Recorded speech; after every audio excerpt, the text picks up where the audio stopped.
कोई भी फेस पूरी तरह सिमेट्रिकल हो नहीं सकता, लेकिन क्योंकि हमारा ब्रेन पैटर्न्स नोटिस करता है इसलिए उसे सिमेट्री पसंद होती है। ब्रेन का ये नेचर ही है कि उसे सिमेट्री पसंद होती है और इस वजह से वो नेचर के अंदर ही सिमेट्रिकल पैटर्न्स को नोटिस करता है और इसलिए वो ह्यूमन फेसेस के अंदर भी सिमेट्रिकल पैटर्न्स को नोटिस करता है। अब कोई फेस पूरी तरह से सिमेट्रिकल तो हो नहीं सकता, लेकिन वो सिमेट्री के जितना क्लोज होगा हमारे ब्रेन को वो उतना ही पसंद आएगा और एज अ रिजल्ट ज़्यादातर ह्यूमंस को भी वो उतना ही पसंद आएगा। अब जो मॉडल्स होते हैं उनका फेस नॉर्मल ह्यूमन से कंपेरेटिवली बहुत ज़्यादा सिमेट्रिकल होता है और इसलिए वो नॉर्मल ह्यूमन से भी बहुत ज़्यादा सुंदर लगता है। अब इसका मैं एक एग्जांपल देता हूँ। शेर एक डेंजरस एनिमल है, वहीं पे एक चिवावा छोटा सा डॉगी है और वो हमें कोई हार्म पहुंचा नहीं सकता और शेर हमें हार्म पहुंचा सकता है। लेकिन फिर भी जब हम उन दोनों के फेसेस को एक साथ नोटिस करें तो हमें शेर का फेस तो बहुत ज़्यादा सुंदर लगेगा, वहीं पे चिवावा का फेस डिफॉर्म सा लगेगा और अजीब सा लगेगा। अब इसके दो रीजंस है। पहला रीजन, शेर का फेस बहुत ज़्यादा सिमेट्रिकल है, उसके थर्ड्स भी बहुत सिमेट्रिकल है और ओवरऑल उसका फेस भी बहुत सिमेट्रिकल है। वहीं पे चिवावा, उसका जो जॉ रीजन है वो पूरी तरह से डिसरप्टेड हुआ हुआ, उसकी जो आइज़ है वो भी दोनों अलग अलग साइड्स पे दिख रही हैं, अलग अलग साइड्स की तरफ हुई हुई हैं उसकी जो आइज़ है और ऊपर से राउंडेड आइज़ भी है। अब जो दूसरा रीज़न है वो है कि हमारा जो ब्रेन है वो एनिमल्स के अंदर भी ह्यूमन लाइक पैटर्न्स को नोटिस करता है और ह्यूमन लाइक फेसेस बनाता है। अब इस वजह से हम जो शेर है वो हमें ज़्यादा सुंदर लगता है और चिवावा अजीब सा लगता है। अब ऐसा होता क्यों है? ह्यूमन लाइक पैटर्न्स में ऐसी क्या चीज़ है जो कि शेर को सुंदर बनाती है वहीं पे चिवावा को अजीब सा दिखाती है? इसका रीज़न ये है कि शेर की जो चिन्ह है वो वेल प्रोजेक्टेड है, वहीं पे चिवावा की चिन्ह है ही नहीं। उसका तुम नॉर्मल भाषा में ये समझ सकते हो कि उसका जो जॉ रीजन है वो रिसेस्ड है। अब क्योंकि शेर का जॉ रीजन पूरी तरह से फॉरवर्ड ग्रोन है और उसकी चिन्ह बहुत वेल प्रोड्यूस है, इसलिए वो ह्यूमन लाइक पैटर्न्स बनाता है ब्रेन के लिए और वो हमें ज़्यादा सुंदर लगता है। वहीं पे चिवावा एक हिंदी ह्यूमन टाइप पैटर्न्स बनाते हैं क्योंकि उसका जो जॉ है वो रिसेस्ड है। अब यही दोनों चीज़ें ह्यूमंस के अंदर भी फॉलो होती हैं। जो ह्यूमन का फेस फॉरवर्ड ग्रोन होगा उसका जॉ फॉरवर्ड ग्रोन होगा, उसकी मैक्सिला फॉरवर्ड ग्रोन होगी और साथ में उसका फेस सिमेट्रिकल होगा, वही ब्रेन को ज़्यादा पसंद आएगा। और जिसका जॉ रिसेस्ड है वो और साथ में मैक्सिला रिसेस्ड है या फिर एसिमेट्री है, वो ब्रेन को थोड़ा अजीब सा दिखाएगा और इन ह्यूमन टाइप लुक देगा। ब्रेन ऐसा नोटिस करेगा वो इन ह्यूमन है, जो फेस है वो इन ह्यूमन टाइप लगेगा ब्रेन को। अब 5 तरह से एसिमेट्री होती है, 5 रीजन्स के अंदर एसिमेट्री होती है। पहला आई रीजन, फिर नोज रीजन सेकंड, फिर उसका थर्ड मैक्सिलर रिसेस्ड हो सकती है, चौथा जॉ रीजन के अंदर तुम्हारी एसिमेट्री हो सकती है, या फिर पांचवा जो तुम्हारे थर्ड्स हैं वो जो फेस के थर्ड्स होते हैं वो तुम्हारे एसिमेट्रिकल हो सकते हैं। अब आई रीजन और नोज रीजन की साथ में बात कर लेते हैं। अब मैं पहले भी वीडियो में बोला था और अब भी बोल रहा हूँ, आई रीजन के अंदर तुम कुछ भी ज़्यादा चेंजेस नहीं कर सकते और यही सेम चीज़ नोज रीजन के अंदर भी अप्लाई होती है। देखो, आई रीजन के बारे में मैं पहले बता चुका हूँ, नोज रीजन के बारे में मैं थोड़ा और बता देता हूँ। देखो, नोज तुम एक फाइनल पजल मानो अपने फेस के पीस के अंदर, वो एक इंपॉर्टेंट पार्ट है फेस की हार्मनी के अंदर। और अगर नोज की शेप खराब है तो तुम्हारी ओवरऑल हार्मनी को डिस्टर्ब कर सकती है। अब मैंने बताया कि दोनों जो रीजन्स हैं उनके अंदर एसिमेट्री का ज़्यादा कोई तोड़ है नहीं और ज़्यादा तुम कुछ कर नहीं सकते। आई रीजन के अंदर तो मोस्टली कोई तोड़ है ही नहीं, क्योंकि आई रीजन के अंदर एसिमेट्री कब होती है? या तो सेपरेशन की वजह से हो सकती है या फिर आइज जो है वो टेढ़ी हुई हुई है। सेपरेशन की बात कैसे होगी? या तो आइज बहुत ज़्यादा ही क्लोज है या फिर बहुत ज़्यादा ही बाहर है, फास्ट मतलब बहुत ज़्यादा ही बाहर है। और दूसरी चीज़, आइज टेढ़ी हो सकती है। कई लोगों को आप देखोगे उनकी आइज टेढ़ी होती है, उस वजह से एसिमेट्री लगती है हमारे फेस को, हमारे ब्रेन को वो ऐसा लगता है कि उनका फेस एसिमेट्रिकल है।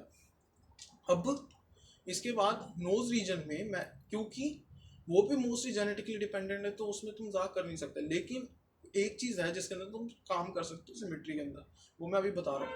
देखो, नोज रीजन के अंदर दो तरह से एसिमेट्री होती है। पहली, जो तुम्हारा ब्रिज है वो टेढ़ा हो गया, सपोज यहाँ की तरफ चला गया, यहाँ की तरफ चला गया, या फिर जो नोज ओवरऑल है वो एक तरफ की तरफ ज़्यादा प्रोजेक्टेड हुई है और एक तरफ की तरफ कम है।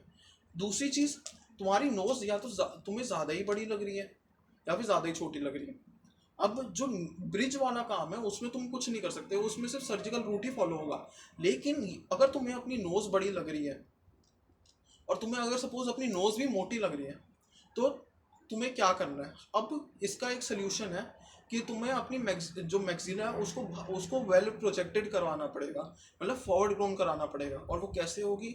वो होगी म्यूइंग से। अब नोज भी मैक्सिला से कनेक्टेड होती है, इसलिए नोज नोज के अंदर भी मैक्सिला का एक रोल है। और इसलिए मैं बार बार बोलता हूँ मैक्सिला सबसे इंपॉर्टेंट बोन है हमारे फेस के अंदर।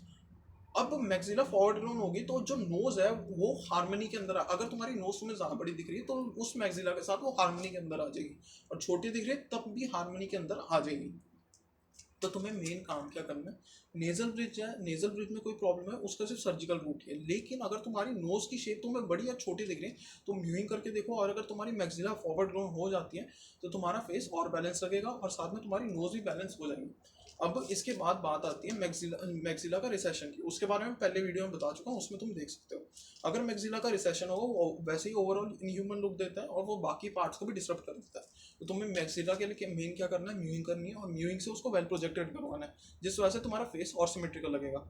और एक मेल मॉडल्स का कॉमन ये करेक्टरिस्टिक होता है और फीमेल मॉडल्स का भी होता है कि उनकी जो हार्मनी है वो मोस्टली मैक्सिला के ऊपर डिपेंडेंट होती है, और मैक्सिला बहुत प्रोजेक्टेड होता है उनका और बहुत बाहर की तरफ निकला होता है। तो फोकस करो मैक्सिला के ऊपर। अब इसके बाद जॉ रीजन की बात करते हैं। जॉ रीजन के अंदर दो तरह से एसिमेट्री आ सकती है, या तो एक साइड से जॉ बहुत ज़्यादा ही ग्रोन है और दूसरी साइड से वो उतना ग्रोन नहीं है। जैसे कि तुम्हारा अगर तुम अपने दांतों को बंद करके देखो तो एक साइड तुम्हें ऐसा लगेगा कि जॉ बाहर की तरफ निकला और एक साइड रिसर्च।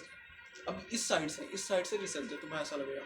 अब दूसरी चीज़ आती है कि जॉ वैसे ही बाहर की तरफ ग्रोन है और एक साइड की तरफ वो बाहर की तरफ निकला और उसके कंपेरेटिवली दूसरी साइड की तरफ वो अंदर की तरफ घुसा हुआ है। मतलब कैसे, सपोज तुम्हारा फेस दो साइड पे डिवाइड कर दो तुम। अब जो एक पार्ट है जॉ का वो बाहर की तरफ निकला हुआ है और वो थोड़ा ज़्यादा बाहर तुम्हें दिख रहा है इस, और दूसरा पार्ट अंदर की तरफ तुम्हें लग रहा है। इससे होगा क्या, जो चिन्ह है वो एक तरफ ज़्यादा होगी और एक तरफ कम होगी और वो फेस ओवरऑल रिसेस लगेगा तुम्हें। अब इसका भी मोस्टली सर्जिकल रूट ही फॉलो होता है, जो सेकंड की बात कर रहा हूँ कि अगर जॉ टेढ़ा हुआ है तुम्हारा। बस बट एक चीज़ और है कि तुम व्यूइंग करके देख सकते हो जिससे शायद तुम्हारे जॉ में सिमेट्री आ जाए। और वैसे भी जॉ फॉरवर्ड ग्रोन होगा तो एक चांस है कि तुम्हारे जॉ के अंदर सिमेट्री आ जाए। दूसरी चीज़ क्या कर सकते हो, अब जिनको लगता है कि उनका जॉ एक साइड से बहुत ज़्यादा ग्रोन है और एक साइड से कम ग्रोन है, उनको बस एक काम करना है। उनको जो जब तुम खाना खाते हो एक तो तुम हार्ड खाना खाओ, उससे हुआ गया तुम्हारा जॉ ओवरऑल भी डेवलप्ड होगा। और दूसरी चीज़ तुम क्या कर सकते हो, बस पूरे दोनों साइड से तुम जॉ को पूरे दोनों साइड से तुम खाने को चबाना शुरू कर दो। अब सपोज तुम्हारे इस साइड पे सपोज मेरे जॉ बहुत ज़्यादा फॉरवर्ड ग्रोन है और इस साइड नहीं है, तो मैं इस साइड से ज़्यादा चपाऊंगा चपाऊंगा चबाऊंगा चबाऊंगा इस साइड से ज़्यादा चबाऊंगा।